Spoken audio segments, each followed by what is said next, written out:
Joining me now to discuss today's top stories and look at the week that was is Menzies Research Centre, Nick Cater. Nick, thank you for joining me. We just heard from the Victorian Premier and he's not alone in launching ugly attacks against those opposing the race-based referendum.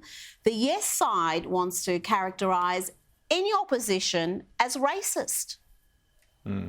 You're getting this intemperate and intolerant language from almost everybody on the Yes side now, this is going down very badly with ordinary people. I mean, it reminds me of the famous Hillary Clinton deplorable comment, right? Once you get into that territory, then ordinary people go, no.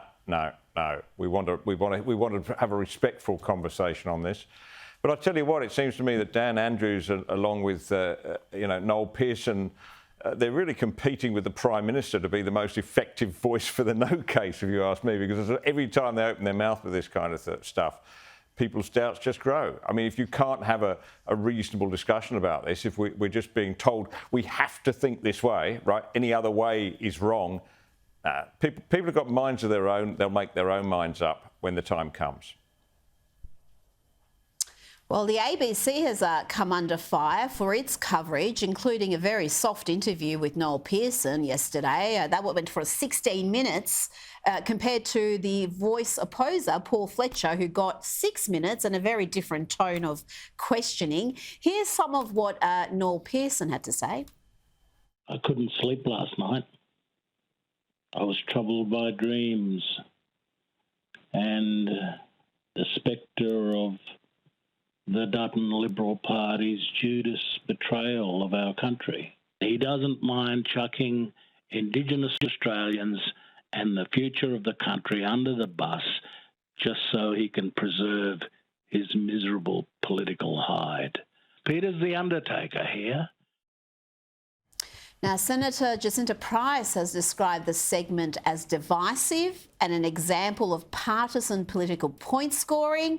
She said they let Voice activists label their opponents racist, call them names and launch into partisan political point scoring, all the while accusing the No side of stoking division. There does seem to be a pattern here, isn't it? There's a lot of what they call projection here. You accuse your opponents of precisely what you're doing. And we keep hearing from the Yes side that the No side is being divisive, it's being cruel, it's being debasing the debate.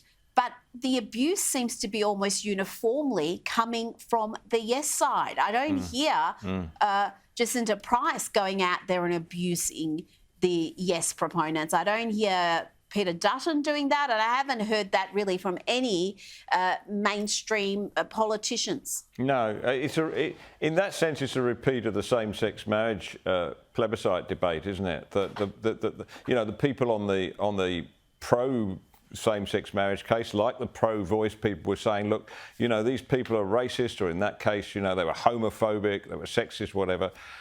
They're going to cause division by opening their mouths. Well, no, it's exactly the opposite. Or I think you're right. I've seen very little intemperate language from the No case. I think by and large they've been immensely respectful in their language. It's all coming from the other side. And Noel Pearson, of course, is pretty much the author of this Uluru Statement of the Heart. It's his baby, right? So I can understand why he's upset. But this is a democracy. Noel, this is a democracy. If we want to get stuff through in this country, we do it democratically. We listen to others. We're prepared to modify proposals. We're prepared to take amendments on board. Because they've done none of that, have they? It's our way or the highway. And the arrogance of it, to try to force this through by guilt and by abuse, by labelling opponents as bigots or cruel or mean-spirited, as Dan Andrews said. Now, staying on the ABC, the national broadcaster is finding more ways to embarrass itself, this time giving an uncritical platform to an admirer of a mass killer. Let's have a look.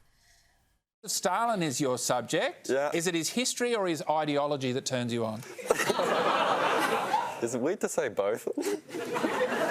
Nothing's weird on this show, mate. Yeah, that's true. So you like his ideology? I'm not really allowed to say that without making Sky News angry, so... John Masanaskis reports in the Herald Sun that outraged Ukrainian community members are among those who have criticised the ABC and the support for a brutal communist tyrant whose policies killed millions of innocent people. It's just strange, isn't it, that you kind of laugh about someone who caused so much death and destruction. It would be akin to laughing about Hitler. I mean, it's just not acceptable. Yeah, look, I think if we're going to let this hairy bloke off the hook, it would be by saying, well, he's not to blame. People don't get taught history in schools, do they? They just don't get taught about Stalin's terror, and they don't get talk about Hitler and the Holocaust. So it's just sort of, you know, they're picking it up from somewhere, but they're not looking at this properly. I mean, I suggest you should go away and read the Gulag Archipelago at least 3 times, and then modify his view. You know, Stalin was a horrendous man. A horrendous, of course, the death of millions, starvation of hundreds of thousands in the Ukraine deliberately. There is no good thing about him, and this young chap should go away and read his history. Absolutely. You're a bit more tolerant of it than I am. I just think there's no excuse for that ignorance. And this is someone who's obviously fascinated with the character. So I can understand being fascinated by a historical character like that, but having admiration for someone who has caused that sort of evil and destroyed, literally killed so many lives, millions of lives, is beyond my comprehension. Now, we've got a breaking story from The Australian. They're reporting that more than 16,000 documents have been released by Russian-linked hackers following a Tasmanian government data breach. Now, the government was informed of this credible breach back in March 25, but the first lot of documents were only released today, including data on parents and students from the Department of Education, and that, Nick, included home addresses. So we don't know the full extent of what this data breach is going to look like, but again, it's worrying that they're managing to access government data. You would think that would be absolutely safe. This is really worrying, isn't it? I mean, you think governments at least should be across this and should be doing all they can to keep their systems safe and secure. You'd think that the federal government would be liaising with these state governments to you know, explain what's what and how to keep their data safe. I'm just gobsmacked by it, to be honest. I just didn't think, you know, this sort of thing was possible, but it is obviously. And if this, then, you know, what other sensitive data may they get hold of, and what evil ends may they put it to? It is worrying. Now, I'm going to go to the US and hear from John Kirby. He's the White House spokesperson on national security issues. He's copying all sorts of criticism, and rightly so, I would say, because he made some incredible comments today about Afghanistan. Once you turn it over, it's just like what we're doing in Ukraine.